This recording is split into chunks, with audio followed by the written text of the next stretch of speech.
얘기할 게 많습니다. 지금 얘기를 좀 시간을 여유 있게 가지고 얘기를 해야 될 텐데요. 우선은 그 기존의 상승이 나오는 종목들부터 얘기를 좀 해야 돼요. 왜냐하면 이게 다 제가 추천을 드렸던 종목들이라서 지금 오늘 SK 이터닉스 거의 상한가 갔어요. 지금 54,700원이에요. 이걸 제가 언제 추천을 드렸냐면은 요 최근에는 지금 28,000원, 29,000원 여기서 추천을 드렸거든요.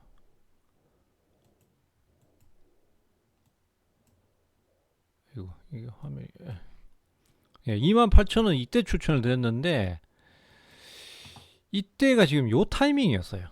사실 그 앞에서도 우리가 대응을 했었는데 이 내려올 때 한번 더 추가 타이밍을 잡고 그때 뭐 시장 폭락하면서 거기서 뭐 제가 아무거나 사도 된다라고 말씀드렸을 때 사실 그때도 SK 이터닉스를 샀단 말이에요. 근데 이거는 이제 그때는 과도하게 빠졌으니까 한번 팔고 여기서 다시 샀는데 지금 그때서부터 어 지금 90% 올랐습니다. 90%. 그 거의 더블 났어요, 지금 주가가. 단숨에 그렇게 올라 버렸습니다. 그리고 이제 제가 이거를 끝까지 잡고 계셔라라고 얘기를 드렸던 이유도 보시면은 자 이렇게 보시면요 상한가 한번 쳤잖아요. 그리고 이제 요 다음 날 이렇게 한번 오르는 거 이거는 일반적이에요. 상한가도 강력하지만은 뭐 이렇게 오르는 것도 일반적인데 뒤에 이제 조정 거치고 여기서 빨리 매수 들어오잖아요. 그죠? 그리고 또 이렇게 해가지고 종가에 끌어나 올려놔 버리잖아요. 그 즉 무슨 얘기냐면은 조정 이후에 매수가 굉장히 빨리 유입됐다 이거예요. 그 이런 종목들이 수급이 빨리 들어오니까 상승이 강하게 나와요. 그리고 그 자리가 특히 신고가라면 얘기가 완전 다른 거죠.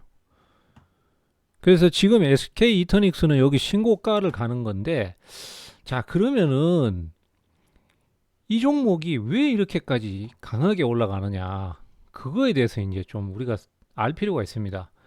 원래 이 종목의 대주주는 SK 디스커버리였어요. 여기 보이시죠? SK 디스커버리가 31%를 갖고 있는데 원래 이 갖고 있는 지분을 이제 매각을 하려고 했습니다. 예, 근데 이거를 이제 매각을 하려고 했었는데 가장 우선 협상자 대상자로 지목을 한 게 콜버그 크레비스 로버츠라는 KKR입니다. 속기. 속기가 아니고 참 속칭 KKR. 네. 이게 회사가 뭐냐면은 굉장히 유명한 사모펀드예요. 이 회사의 시가총액이 545억 달러입니다. 예. 저는 뭐 환율 우리나라 돈으로 계산 잘 안 돼요. 아무튼 엄청 커요. 그리고 수익도 뭐 그 매출이 57억 달러예요. 뭐 그 정도로 상당히 큰 자산 운용사입니다. 그래서 얘네들하고 이제 우선 협상자로 이렇게 설정이 됐다고 해서 저는 이제 가격 협상을 하면서 이 종목이 좀 계속 오르지 않겠나 뭐 이런 생각을 했었거든요. 근데 의외로 뭐 한 며칠 안 돼서 그냥 팔기로 합의 봤다 이러고 나와버리는 거예요. 그래서 재료가 노출돼서 주가가 힘이 빠지겠네 이렇게 생각했는데 오히려 거기서 상한가 쳐버린 거예요. 그래서 이게 판매 규모는 이제 2.5조입니다. 그러니까 2조 5천억이에요. 이 지분을.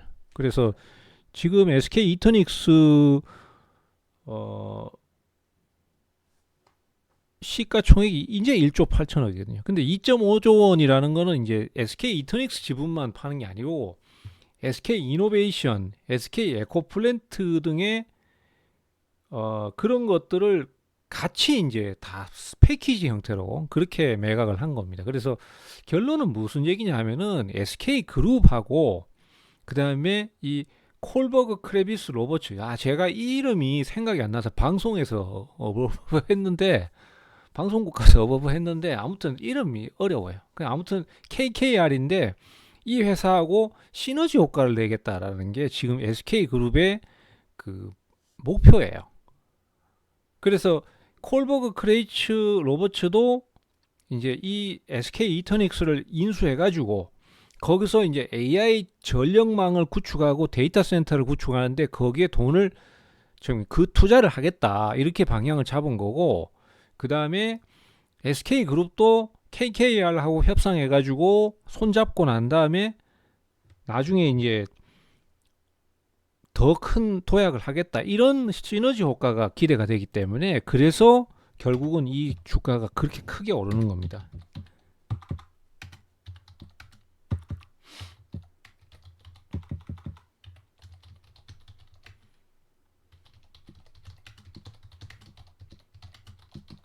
예, 요게 이제 제일 큰 상승의 요소라고 볼 수 있습니다.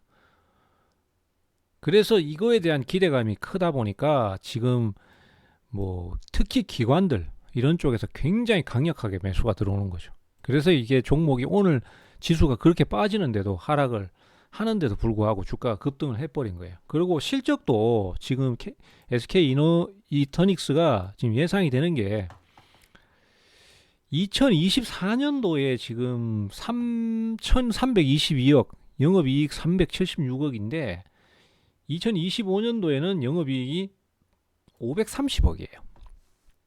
근데 실적이 점점 늘어요, 지금. 그래서 2026년도에는 대략 한 3, 40% 정도 성장을 한 700억 정도를 기록할 것이다. 이런 것도 지금 주가의 어떤 그 시너지 효과, 그런 걸로 지금 평가를 받고 있습니다. 그래서 주가 흐름을 보시면은 주봉상으로 진행을 봤을 때도 제가 이 종목을 진짜 많이 거래했어요. 사실 이 종목은 살 때마다 수익이 나는데 이번에 이렇게 크게 터질 줄은 생각도 안 했어요. 근데 어쨌든 이 앞에서도 거래를 많이 해서 수익을 많이 받고, 그리고 위쪽에서도 수익을 많이 받고, 이번에 또 수익을 본 건데 이번에는 굉장히 커요. 그래서 지금으로서는 이 그룹의 연합이 갖고 있는 시너지 효과 때문에 주가가 더 오르는 상황이라서 아마 한 6만 원 정도는 가능하지 않겠나 이렇게 보는 거고, 6만 원까지 갔다가 이제 조정을 좀 거치고 거기서 뭐 좀 쉬어가는 형태로 갔다가 나중에 다시 중장기 상승, 이런 식으로 좀 방향을 생각하고 있습니다. 그래서 SK 이터닉스는 6만 원 전후에서 한번 쉬는 타이밍. 근데 중기는 여전히 상승 가능성, 이렇게 보셔야 되겠습니다. 그 다음에 이제 태양광 쪽에 얘기를 해야 되는데, OCI 홀딩스 이번에 추천 많이 했잖아요. 이게 14,000원대도 여러분들한테 추천드렸었고, 그리고 이번에 또 16,000원대 또 추천 한번 더 드렸습니다. 그래서 지금 OCI 홀딩스 같은 경우에는 오늘도 강세를 보였습니다. 오늘도 강세를 보여주고 20만 원 넘어까지 한번 올랐어요. 근데 이 OCI 홀딩스가 왜 이렇게 오르냐? 우선 제일 먼저는 그 미국의 법안 통과입니다. 이 법안 통과가 어떤 내용이냐 하면은 주 골자가 미국 국토 내에서 발전하는 대체 에너지 발전 시설에 대해서는 비중국산을 쓰게 돼 있어요. 이게 무슨 얘기냐면은 태양열판 같은 경우에, 태양광판 같은 경우에 그 재료가 폴리실리콘이 들어가잖아요. 근데 이 폴리실리콘이 중국산은 6에서 7달러 정도를 합니다. 1kg에. 그리고 한국산 같은 경우에나 뭐 다른 여타 외국산 같은 경우에는 16달러, 아니다, 20달러, 하여튼 20달러 가까이 해요. 제가 지금 정확하게 기억이 안 납니다. 20달러 정도 가격대에서 왔다 갔다 하는데 가격 차이가 엄청나죠. 이게 결국은 무슨 얘기냐면은 제품의 순도 차이가 커요. 중국산보다는 우리 국내산이 훨씬 좋다라는 건데, 그래도 싸니까 사실은 미국산 제품에 대해서 중국산을 많이 썼거든요. 그리고 중국 애들이 완전 그냥 치킨 게임 하듯이 그걸 갖고 들어온 거지 않습니까? 그래서 OCI가 예전에 동양제철화학에서 OCI로 바꾸고 10년 넘게 주가가 내린 겁니다. 그리고 이제 회사가 분리된 건데, 자, 월봉을 한번 보세요. 여기 지금 52만 원인데 이게 사실 분리돼서 52만 원이고 원래는 60만 원 넘었었어요. 그때가 동양제철화학이었거든요. 그러다가 OCI 바뀌고 그때부터 계속 내리기 시작한 거죠. 그리고 이제 머리 쳐드는 거예요. 이게 사실 이제 중국산 때문에 저래요.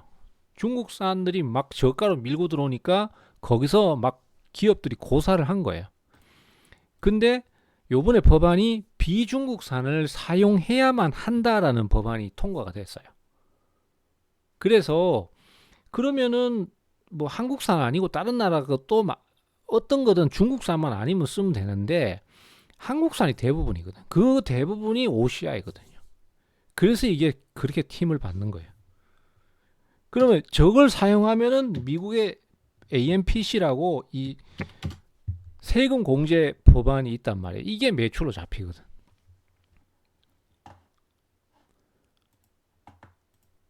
예. 예, KKR이 굉장히 유명한 회사입니다. 그래서 이것 때문에 매출 증가가 예상되니까 올해는 야, 태양광이 한번 빛을 발하겠다. 그동안 사실 내리막이었잖아요. 근데 이제 빛을 한번 발하겠다 이러고 있었는데 그때 마침 트럼프가 이란을 빵 하고 공격을 해버린 거예요.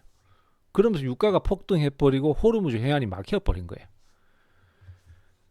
그러면은 어떻게 됩니까? 지금 저번에도 제가 한번 말씀드렸죠. 기업도 사람도 마찬가지지만 기업도 이게 운대라는 게 있어요. 그래서 운대가 맞아야 이 기업도 대박이 터지는데 한화가 그런 케이스 아닙니까? 한화가 막 모든 군수 방산 이런 쪽으로 막 방향을 잡고 가는데 거기에서 하느님이 도우셔가지고 뭐 이런 표현 좀 안 좋습니다. 안 좋은데 전쟁이 터져버린 거예요. 그러니까 막 유럽이 난리가 난 거잖아요. 그래서 무기가 막 소요가 되고 그래서 대박 더 친 거잖아요. 그 이거 OCI도 그런 케이스지. 자기네가 이제 힘을 발휘해서 띄우려고 하는데 거기다 갑자기 유가까지 터져버리니까 태양광 발전 가능성이 엄청나게 커져버린 거죠. 하여튼 그런 것들이 복합적으로 작용했습니다. 그래서 일단은 주가 상승이 강하게 나오는 거고 지금 뭐 월봉 기준으로 봤을 때는 제가 봤을 때는 한 25만 원에서 30만 원까지는 충분히 가능성이 있다라고 보고 있습니다. 일단은 매출이라든지 이런 것까지도 합쳤을 때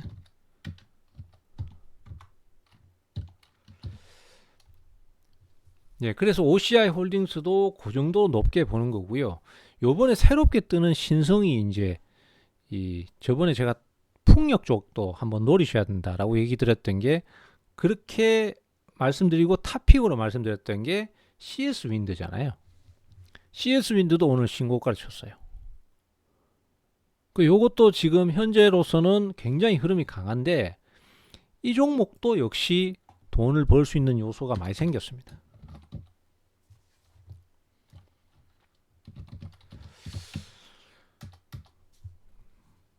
CS 윈드 같은 경우는 일단은 그 풍력 발전기에 들어가는 그 풍력 발전기가 이렇게 바람개비처럼 생겼지 않습니까? 예, 그 중에서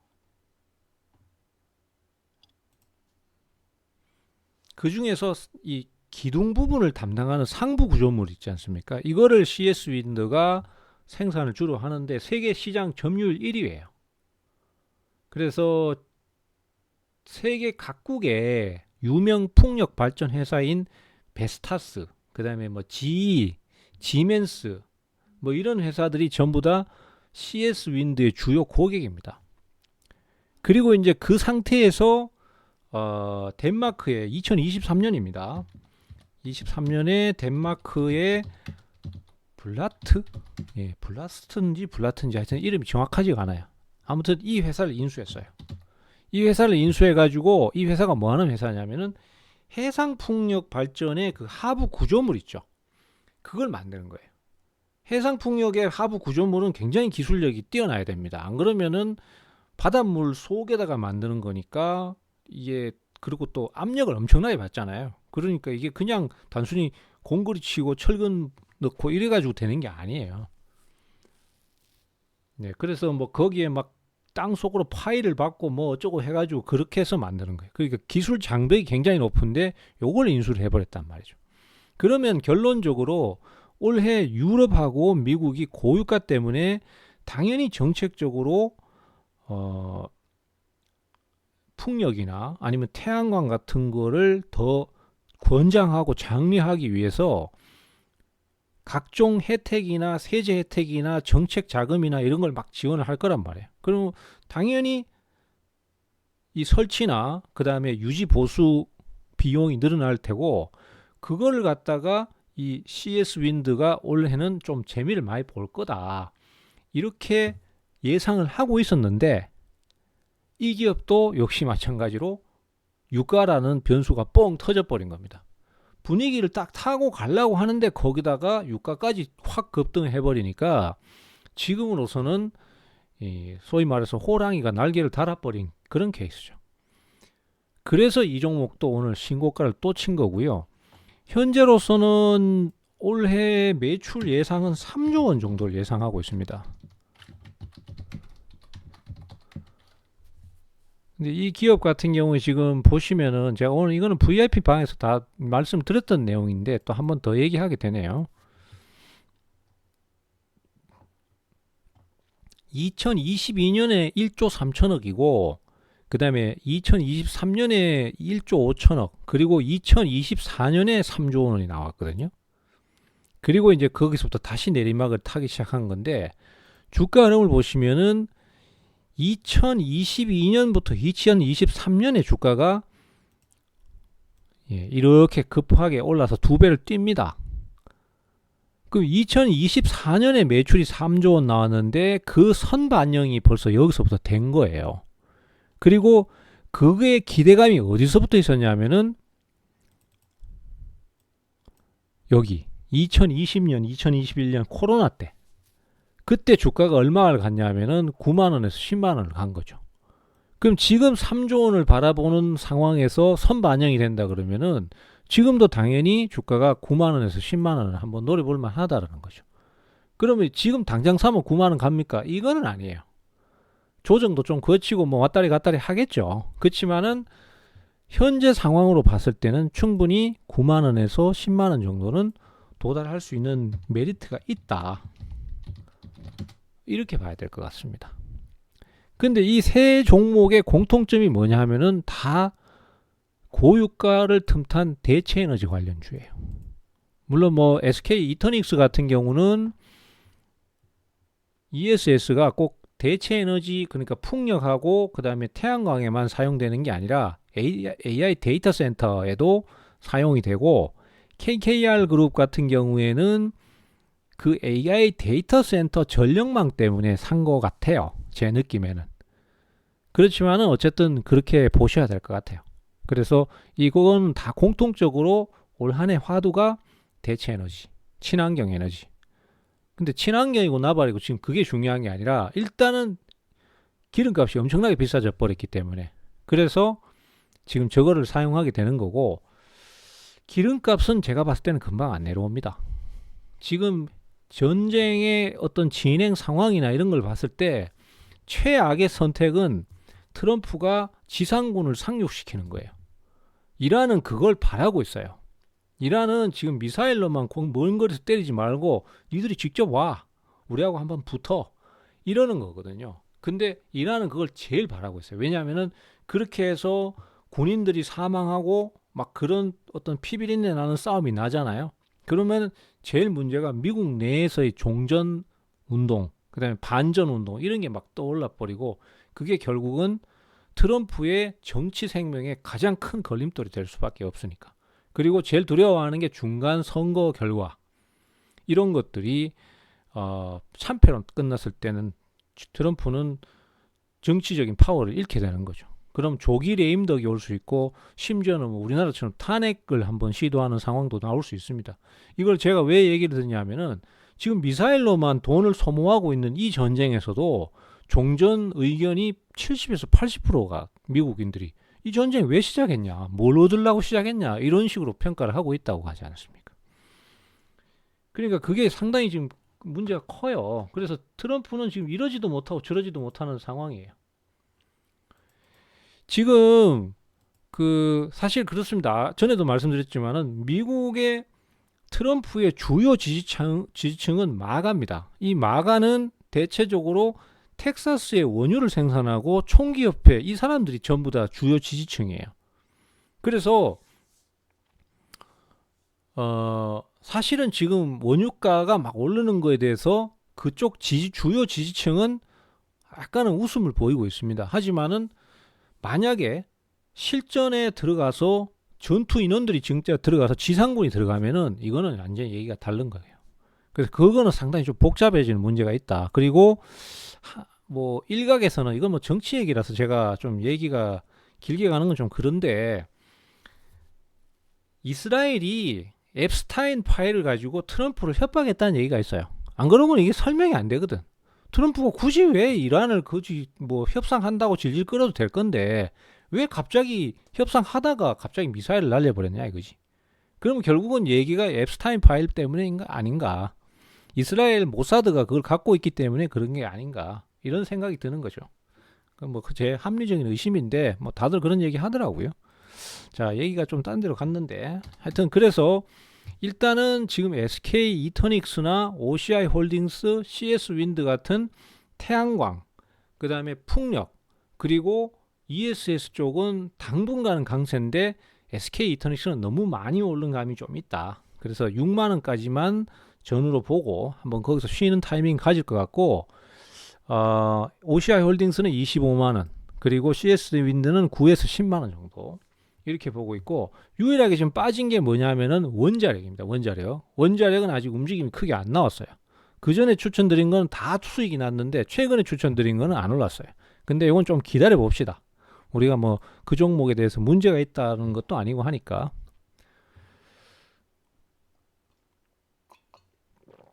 자, 그 다음에 오늘 이제 히든 종목 말씀드려야 되는데 종목부터 우선 말씀드릴게요. HJ중공업입니다.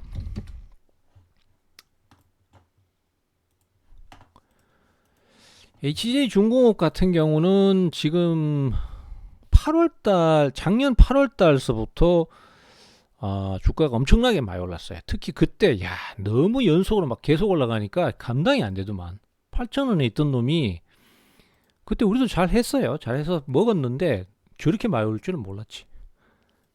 아무튼 그래가지고 4배를 한 방에 올라버렸습니다. 근데 그도 그럴 만한 게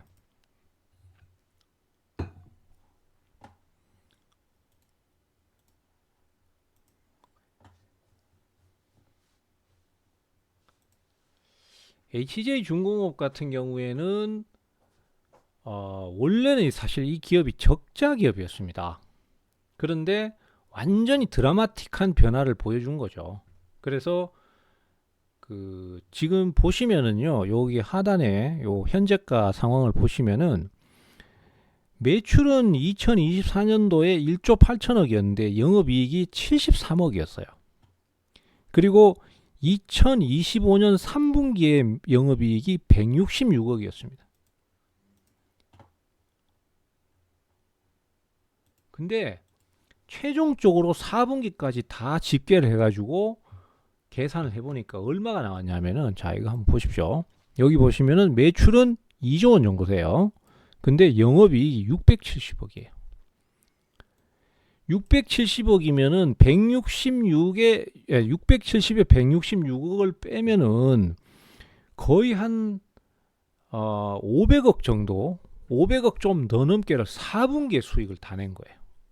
그러니까 3분기에 벌써 그게 접수가 되니까 주가가 이렇게 단숨에 뛰어버린 거예요. 소위 말해서 진짜 퀀텀 점프죠. 그리고 이제 그때부터 정체를 보이면서 지금 헤매고 있었는데 최근 들어서 다시 매수가 조금씩 들어오기 시작했습니다. 근데 여기서 이제 수익성이 늘어날 만한 그런 부분이 이제 여러 가지로 몇 가지를 보고 있는데, 제일 첫 번째가요. 자, 고부가 가치 선박에 대한 수주. 이게 제일 큽니다. 일단은 그동안은 사실 뭐 먹고 살기 위해서 저가 수주를 계속 했고, 그러니까 남는 게 별로 없었어요. 남는 게 없는 상태에서 그걸 막 찍어내 주다 보니까 돈이 별로 안 남았어요. 근데 2024년도부터 그 고부가 가치 선박을 수주를 하기 시작했습니다. 그래서 그때 당시에 이제 제일 많이 수주했던 게 메탄올 선박입니다. 요즘 환경 때문에 그 배 한 척이요 자동차에 몇만 대분의 그 오염 물질을 뿜어내는 거 알고 계십니까? 그리고 배는 그 유가가 비싸기 때문에 벙커CU 같은 그런 저질 기름을 뗍니다. 그러니까 오염 물질이 당연히 많이 나올 수밖에 없죠. 그래서 이게 환경 오염을 진짜 많이 해치고 한다고 해서 최근에는 그런 거에 대한 규제가 많이 나오기 시작했어요. 그래서 최근에 대안으로 나오기 시작한 게 하이브리드 선박도 있고 그 다음에 메탄올 선박도 있어요. 메탄올을 연료로 해서 운행하는 선박이거든요. 요 자세한 건 저한테 묻지 마십시오. 저는 선박 전문가가 아닙니다. 그래서 이게 이제 본격적으로 수주가 되고 건조를 하기 시작하면서 현재로서는 영업이익을 1,500억에서 2,000억까지도 봐요. 자, 지금 500억을 4분기에 한 번에 수익을 올렸습니다. 그러니까 그게 벌써 반영이 돼서 그때 주가가 크게 올랐었는데 내년에는 그것보다도 좀 더 늘어난 수익성을 안정적으로 보여줄 거란 얘기죠. 자, 지금 2천억이라고 가정했을 때 분기별로 500억 낸다고 봐야 되겠죠. 1,500억이라고 해도 분기별로 최소한 300억에서 400억, 500억 정도는 벌어들이겠죠. 그러면은 여기서 안정적인 수익 구조가 나왔기 때문에 단숨에 늘어난 이 부분을 제외하고라도 추가 상승의 시도가 있을 수 있다는 얘기죠. 그리고 이 회사 같은 경우에는 한 3년간의 수주를 다 확보를 해놨습니다. 이게 물량이 얼마냐 하면은 대략적으로 한 9.3조, 9조 3천억 정도. 예, 그 정도를 지금 이미 선박 수주를 해놓은 상태입니다. 그래서 3년간의 먹거리는 크게 걱정이 없다 이렇게 봐야 되고요. 그 다음에 이제 한 가지 변수가 뭐냐 하면은 미국 선박에 대한 MRO입니다. 원래요 이게 예전에 한진중공업이잖아요. 이 한진중공업이 한진과의 그 연을 끊어버리고 우리는 한진하고 관련 없다라고 보여주기 위해서 이름을 HJ중공업으로 바꾼 거예요. 그런데 이 한진중공업이 원래부터 뭐가 특징이었냐면은 구축함, 그 다음에 순양함 이런 것들을 선박을 제조하는 그런 전문 업체였었습니다. 그게 이제 국내에 두 개가 있는데 대우조선해양하고 한진중공업이었거든요. 근데 대우조선해양은 지금 하나오션으로 인수가 된 거고 한진중공업은 HJ중공업이 된 거잖아요. 그리고 하나오션이 그렇게 한화가 그렇게 대우조선해양을 인수하고 싶어 했던 이유가 군함 건조 기술하고 잠수함 기술 때문이에요. 그래서 그때 김승현 회장께서 그걸 그렇게 인수를 하고 싶어 했고 예전에 계약금도 한번 3천억 날렸습니다. 6조 원에 인수를 하려 했는데 돈이 너무 비싸니까 못 한 거예요. 그래서 계약금 3천억 걸어 놓은 것도 날려버렸어요. 그래서 뭐 소송하고 어쩌고 했는데 그거는 잘 모르겠고 결과는. 그래서 이 MRO라는 게 뭐냐면은 특수 선박에 대한 유지 보수입니다.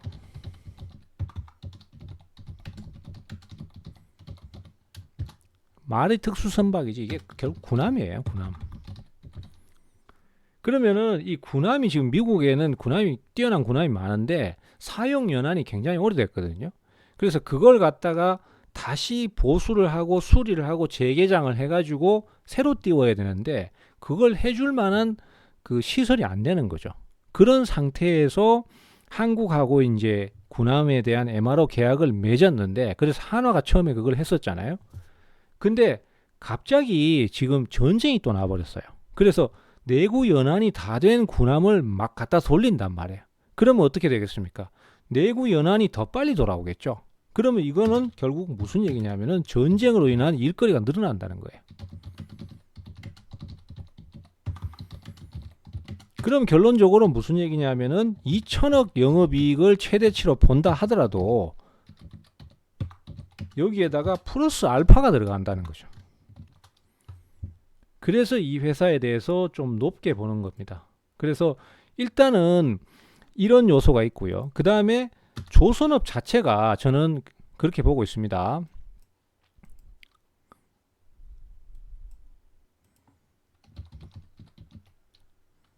조선업이 고유가 전쟁 수혜주. 왜냐하면은 고유가잖아요. 근데 고유가가 문제가 아니라 지금 거기 호르무즈 해협이라든지 이런 데서 지금 전쟁이 일어나고 있기 때문에 언제든지 격침될 수 있단 말이에요. 그러면 보험료가 폭증하고 그 다음에 운항 경로가 길어지잖아요. 그러면 희망봉을 돌아서 가야 돼요. 그러니까 예전에 같았으면은 한 달 걸릴 게 지금은 2달, 석 달이 걸린단 말이에요. 빙 돌아서 오니까. 그러면은 거기에 따라서 선박 소요량이 커지잖아요. 예를 들어서 한 달 운행할 걸 2달, 석 달을 운행해야 되니까 운행 일수가 훨씬 늘어나 버리잖아요. 그러면 결국 무슨 얘기냐면 운행 일수 증가. 그럼 이거는 결국 선박 노후화 촉진 아닙니까? 그리고 그것은 결국은 선박의 새로운 수주 또는 재개장, 보수 이런 쪽으로 이어진단 말이죠. 그러면 결국은 그게 조선업의 수익성 증가 이렇게 볼 수 있는 겁니다.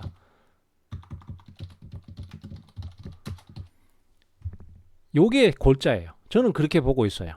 지금 현재 상황에서 풍력 올랐죠. 태양광 올랐죠. 그리고 ESS 올랐죠. 그러면 이제 남아있는 게 결국은 뭐냐 하면은 조선 쪽이나 원자력 이쪽밖에 없다라는 거죠.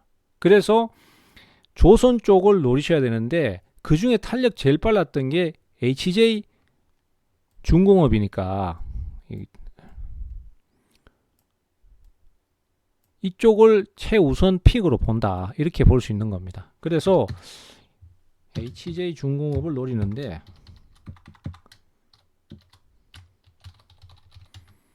자 보시다시피 주가가 최근에 오랫동안 횡보를 했었죠. 그렇기 때문에 이 위치는 에너지가 많이 축적돼서 한번 치고 들어가면 상당히 빠르게 올라갈 수도 있는 위치입니다. 그래서 이 종목 같은 경우에는 너무 막 저점을 많이 기다릴 필요는 없고요. 제 생각에는 27,000원, 28,000원 요 가격 이하로만 접근을 하시면 될 것 같아요. 예. 요 가격 이하로 내려오면은 저점 매수를 하시는데 아시다시피 요즘이 장 자체가 근데 요즘 장 자체가 하락이 잘 나오잖아요. 오늘도 그런 얘기 했어요. 지금 그 어제 급등했다고 오늘 폭락했잖아요. 그러니까 미국의 유명한 펀드 매니저가 한국의 주식시장은 난이도가 헬이다 이랬어요. 그 난 공감이 돼. 아니 무슨 뭐 코스닥 지수가 17%를 내려버리고 그 다음날 또 10몇 프로 올라버리고 이게 뭐야? 이게 도박장이지 이게 증시야? 이런 생각이 들 수밖에 없어요. 그럼 갓댐 하겠죠 당연히. 뭐 그런 생각 분명히 들 수밖에 없는 상황 아닙니까? 그래서 우리 증시가 상당히 지금 불안정한 상태입니다. 언제든지 갑자기 급락이 나올 수 있고 오늘 하락했는데 내일 한 번 더 하락해버리면 개인들 멘붕 와요. 그렇기 때문에 항상 지금 상황은 하락장으로 생각을 하고 하락장 전제를 두고 접근. 그래서 제가 장중에도 만날 말씀드립니다. 선물이나 아니면 ETF 같은 해지성 매수를 배워 두셔라. 그 다음에 이슈하고 관련된 주식 이슈 관련주 뭐 전쟁주나 뭐 이런 거 있잖아요. 전쟁주 등등. 그 다음에 뭐 대체 에너지 같은 거 이런 걸 사시거나 이런 걸 일부 편입을 좀 하셔야 되고 그 다음에 또 추격 매수 금지. 오늘 상승한다고 해서 사버리잖아요. 분위기 좋으니까 빨간불 막 들어오니까 그럼 내일 급락해버려요. 그러면 이게 예전에는 그렇게 하면 먹혔거든. 특히 주린이 분들, 초보자분들을 옛날에 그렇게 사면은 먹혔거든요. 불과 몇 달 전만 해도. 근데 지금은 그렇게 사면은 예, 소위 말해서 작살 납니다. 예, 제대로 직방으로 걸립니다. 그래서 그렇게 사시 마시고 조정시 매수. 그리고 조정시 매수도 항상 보면은 저점 분할 매수. 이걸 꼭 좀 기억을 하셔서 실행을 하시라. 이게 핵심입니다. 기술은 딴 게 없어요. 이런 게 중요한 거예요. 특히 요즘 같은 장은 그게 필수입니다. 필수. 그래서 일단은 HJ중공업 같은 경우는 이 가격 아래로 노려서 매수를 하시는데, 매수를 가급적이면 한 방에 다 사버리면서 왜 안 올라요 이렇게 생각하지 마시고 저점 분할 매수. 제가 지금 그 부분을 왜 강조를 드리냐면은 지금 LIG 넥스원이 그래요. 자, 우리 기대는 이게 엄청나게 기대가 좋았어요. 기대 컸어요, 솔직히. 그래서 얘는 바로 이렇게 좀 날아가 줄 걸로 기대를 했었잖아요. 근데 소문이 너무 많이 나버리고, 소문난 잔치에 먹을 게 없다는 표현이 딱 맞습니다. 너무 유명해져 버리니까 개인만 죽자고 사고, 외국인은 지금 손 떼고 팔짱 딱 끼고 이러고 쳐다보고만 있습니다. 근데 그렇다고 해서 기업 내용이 문제가 있는 건 아니거든요. 이 LIG 넥슨은 지금 10년치 물량이 꽉꽉 차 있어요. 지금 이거 사고 싶어도 못 사요. 천궁 사고 싶어도 못 사요. 번호표 뽑아야 돼요. LIG 넥슨 입장에서는 이거 찍어내기만 하면 다 돈인데 찍을 시설이 없는 거예요. 24시간 풀 가동을 해도. 그래서 지금 공장을 증설하네 만에 그 얘기가 나오는 거예요. 그러면 이 종목은 분명히 괜찮은 종목인데 바로 안 올랐어. 그럼 어떻게 해야 돼요? 한 번에 딱 사고 그 다음에 조정 받으면 어떡하지 이러면 생각할 게 아니라 조정 시 꾸준히 투자를 하면 돼요. 너무 급하게 생각하지 말고 바로 안 오른 걸 어쩌겠습니까? 아쉽지만은 꾸준히 투자하면 돼요. 그것처럼 일반 종목도 다 마찬가지입니다. 그런 전략이 지금은 핵심이다라는 거, 그것만 좀 기억하시면 될 것 같습니다. 자, 오늘은 내용을 조금 길게 했거든요. 그래서 지금 대체에너지 쪽의 종목들 상승 요인하고 목표가 정도 짚어봤고, 그 다음에 히든 종목 HJ중공업 말씀드렸습니다. 이게 단순히 그냥 조선주라고 해서 그냥 사는 게 아니라 그 원유 관련해서 유가 관련해서 지금 급등을 하고 있으니까 거기에 따라서 수혜를 볼 걸로 지금 추정을 하고 있으니까 HJ중공업을 한번 노려보자. 이렇게 지금 타이밍을 잡고 있고, HJ중공업 지금 수급 상황을 보시면은, 자, 보이시죠? 외국인 기관 지금 쓸어 담고 있습니다. 아주 그냥. 근데 안 날아가요. 그럼 언제 날아가냐? 때 되면 날아가겠지. 급하게 생각하지 마시고, 아니 샀는데 왜 그 다음 날부터 안 날아가? 이러면은 제가 할 말이 없는데, 종목을 믿고 차분히 투자를 하는 게 결국은 수익의 길이다라는 거, 그것만 기억하시면 될 것 같습니다. 자, 오늘은 방송을 여기까지만 하고요. 좀 길었습니다. 밤늦은 시간까지 들어주시느라고 감사드리고요. 내일 아침에 다시 채팅창에서 뵙도록 하겠습니다. 자, 감사합니다. 수고들 하셨고 여기서 마치도록 하겠습니다.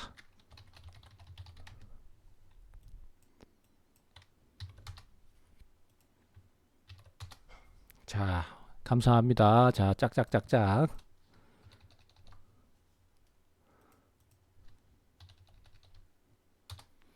네, 수고 많으셨어요. 자, 여기서 녹화하는 버튼을 누르